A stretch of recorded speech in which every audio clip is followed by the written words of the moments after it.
चला बतावत जा बोर्ड पे का लिखा बा है। गुरुजी NOUN। बहुत बढ़िया, बताओ हो टमाटर NOUN का हो जाए। जी गुरुजी NOUN नुअन नुअन। यह पढ़ाई ही गधा। चला हो बैगन तू बतावा। जी गुरुजी NOUN नाउन।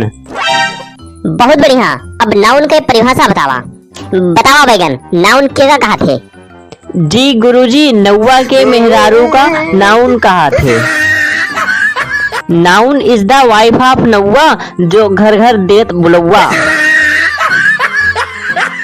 खड़ा रहा बच्चा तू, अब भाई परे जब डंडा तो दिमाग हो जाए ठंडा। अब बड़ा बड़ा ना दांत दिखावा। चला टमाटर तू बतावा। जी गुरुजी हम ना जाने, हमें ना पता बात है। पढ़ाई लिखे की एक अक्षर ना आवत और मुंह बोबा दुई बित्ता के। चला हो आलू तू बतावा अब। जी गुरुजी अर्ज किया है कुत्ता भी होता है अपनी गली में किंग। वाह वाह वाह वाह। कि कुत्ता भी होता है अपनी गली में king. A noun is the name of person place और थिंग। वाह वाह वाह वाह। रह जा अब्बा यार, पहले सबके सारी अब हम निकाल ले थई।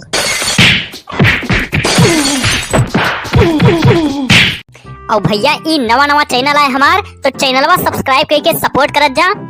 ऐसे नई नई वीडियो रोज देखे मिले आप सबका।